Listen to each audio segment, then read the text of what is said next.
बिस्मिल्लाहिर्रहमानिर्रहीम। अस्सलाम वालेकुम। डॉक्टर साहब कोई अच्छी सी ताकत की गोली तो लिख दीजिए। बीइंग अ डॉक्टर ये वो फरमाइश है जो मैं सबसे ज़्यादा सुनती हूँ और मुझे बहुत हैरानी होती है कि अल्लाह ताला की दी हुई इतनी नेमतों के बावजूद हमें मशीन मेड केमिकल्स की ज़रूरत आखिर क्यों पड़ने लग गई है। अल्लाह ताला ने इस दुनिया में जो सबसे कीमती चीज़ें बनाई हैं वो बिल्कुल फ्री ऑफ कॉस्ट हैं, जैसे ऑक्सीजन, जैसे सूरज की रोशनी, जैसे मिट्टी। और फिर जो चीज़ें उसके बाद आती हैं वो भी कम कीमत हैं, जैसे आटा, जैसे सब्जियां, दालें वगैरह। मगर जिस इश्तिहारों भरी ज़िंदगी में हम जी रहे हैं उसमें हम ये समझते हैं कि जो चीज़ जितनी महंगी है और जिस पर जितना इश्तिहार बना है उसी में ताकत ज़्यादा है और वही हमारी ज़िंदगी के लिए ज़रूरी है। और उसमें सरे फहरिस्त ये ताकत की गोलियां आती हैं। याद रखें कि हमारा ये जिस्म हमारी रूह का घर है जो पैदा होते ही हमें अलॉट हो गया था। ये घर हम इस ज़िंदगी में कभी नहीं बदल सकते। इसी को डेकोरेट करना है और इसी को मेंटेन करके चलना है। ये मेंटेनेंस सही खाने, सही नींद लेने और एक्सरसाइज करने से होती हैं। आप समझ लें कि ये तीन चीज़ें ताकत की वो गोलियां हैं जो दिन में एक बार नहीं, दिन में 3 बार की डोज की तरह से हैं। मगर हमारा हाल कुछ उस लकड़हारे की तरह से है जो पूरा दिन बैठ के लकड़ियां काटता है और कोई उससे कहता है कि तुम अपनी कुल्हाड़ी तेज कर लो, तो वो कहता है मेरे पास इतना काम है कि कुल्हाड़ी में नहीं तेज कर सकता, मेरे पास टाइम नहीं है। बिल्कुल जैसे हमारे पास इतने काम हैं कि ना तो हमारे पास एक्सरसाइज का टाइम है, ना हमारे पास सही से बैठकर चबा कर खाने का वक्त है और ना ही वक्त पर सोने का वक्त है, जिसकी वजह से हमारी कुल्हाड़ी बिल्कुल कुंद होती जा रही है और काटने की लकड़ियां हर रोज बढ़ती जा रही हैं। अपनी रूह के इस घर के लिए सबसे अहम चीज खाना है। आज हम खाने पे बात करेंगे कि हमें क्या और कितना खाना है, कब खाना है और कैसे खाना है। इस डिस्कशन से पहले हमें अपने माइंड में ये बात बिठानी होगी कि मैदा दिमाग का हुक्मरान नहीं है। हमें अपने मैदे से कभी नहीं सोचना, अपने दिमाग से सोचना है। और अगर हम मैदे के फैसले दिमाग से करने लगेंगे तो इंशाल्लाह सेहत के मसाइल पैदा होने से पहले ही हल हो जाएंगे। हमने खाना क्या है? बिल्कुल नेचुरल खाना है। वो चीज़ें जो जल्दी ख़राब हो जाती हैं, वो ज़िंदगी के बहुत करीब होती हैं। जैसे सब्जियाँ, पकी हुई रोटी, थोड़ी देर के बाद 15 घंटे के बाद उसके ऊपर फंगस लगना शुरू हो जाता है और वो चीज़ें फल फल जल्दी गल सड़ जाते हैं। तो ऐसी चीज़ें हमारी सेहत के लिए करीब होती हैं क्योंकि उनमें ज़िंदगी है और वो ज़िंदगी के करीब है।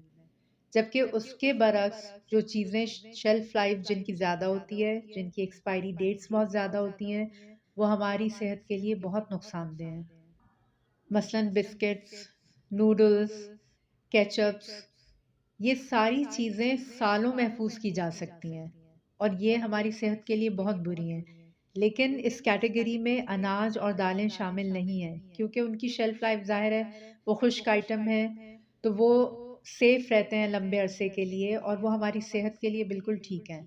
लेकिन मशीन मेड चीज़ें जिनमें नेचुरल एलिमेंट बहुत कम है, वो हमें बहुत नुकसान देती हैं। फिर आप ये भी याद रखें कि जिस चीज़ के इश्तिहार पर जितना पैसा लगा है वो उस कंपनी के मालिक के लिए तो फ़ायदेमंद हो सकता है, मगर वो हमारे लिए बिल्कुल फ़ायदेमंद नहीं है। ये एक मोटा सा उसूल याद रखें कि ज़्यादा इश्तिहारों वाली चीज़ हमारी सेहत के लिए ठीक नहीं है।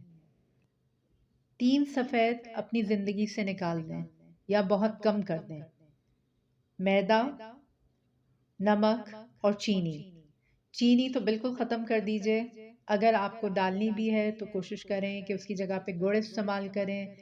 मैदे को भी ज़िंदगी से निकाल दें। बिस्किट्स, मिठाइयाँ, मैदे की बनी हुई चीज़ें ये हमारी सेहत के लिए बहुत बहुत नुकसानदेह हैं।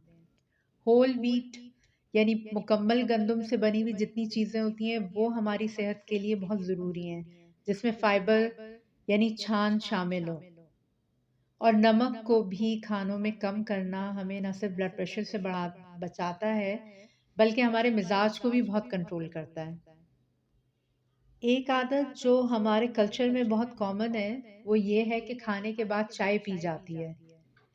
जिसकी वजह से हमारे यहाँ लोगों में खून की कमी बहुत देखी जाती है।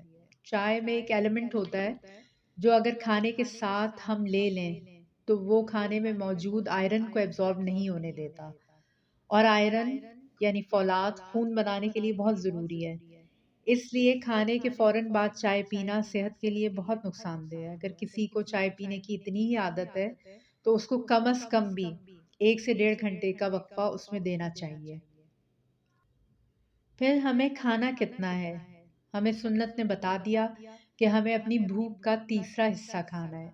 यानी भूख हमें ये बता रही है कि मैं एक बड़े साइज़ की बिरयानी की भरी हुई प्लेट खा सकती हूँ, तो मैं उस प्लेट को भर लूँ और फिर उसमें से 2 हिस्से वापस डाल दूँ और अपने आप को ये यकीन दिलाऊँ कि बस मुझे इतनी ही भूख है और मुझे इतना ही खाना है।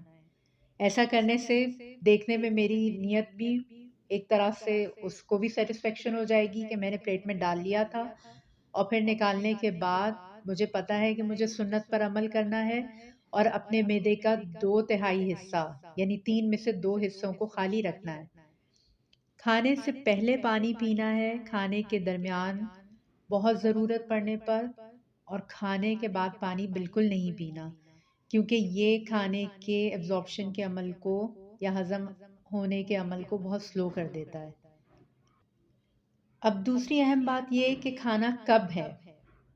हमें सूरज के साथ-साथ रहना है।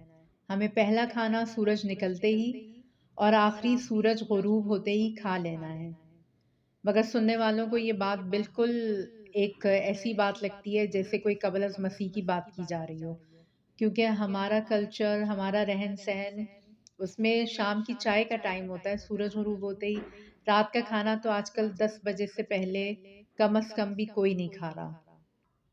हमें बिस्तर पर जाने से कम कम भी 4 घंटे पहले खाना खा लेना चाहिए, क्योंकि खाना मैदे में 4 घंटे गलने के लिए लेता है और फिर वो आंतों में चला जाता है जहाँ से वो हज़म होता है। अगर हम उसको मैदे में ही लेकर सो जाएं तो उससे हमें नींद के प्रॉब्लम्स होते हैं और उससे बुरे ख्वाब भी आते हैं। अगर 4 घंटे मुमकिन नहीं भी है तो कम से कम भी 2 घंटे पहले खाना खा लें, और खाना खाते ही कोशिश हमें ये करनी है कि हम बिस्तर में फ़ौरन ना जाएं। हम 2 घंटे बैठें, और सबसे बेहतर तो है 4 घंटे बैठें, और उससे भी बेहतर ये है कि हम सूरज ग़ुरूब होते ही खाना खा लें और उसके बाद फिर हम अपने बिस्तर में जाएं। इस डिस्कशन का तीसरा हिस्सा ये है कि खाना कैसे खाएं। सुन्नत हमें ये बताती है कि हम खाने को रग़बत से खाएं, और आज मेडिकल साइंस उसको कहती है माइंडफुल ईटिंग। यानी जिस वक्त आप खाना खा रहे हैं तो आप खाना ही खा रहे हैं, आप कुछ और कहीं और एंगेज नहीं है, ना आप टेलीविज़न में एंगेज हैं, ना आप फ़ोन में एंगेज हैं। आपकी पूरी तवज्जो खाने पे है। खाने के दौरान बातें करना एब्सोल्युटली मना नहीं है, लेकिन ज़्यादा बातें करना पसंद नहीं किया गया। इसलिए कि अगर हम खाने के दौरान में ज़्यादा बातें करेंगे और हँसेंगे, तो हम हवा को साँस में लेने के साथ-साथ हवा खाएँगे भी, और वो हमारे मैदे में जाएगी, खाने के साथ, जो बाद में गैस क्रिएट करती है। खाने को चबा कर खाना बहुत ज़रूरी है।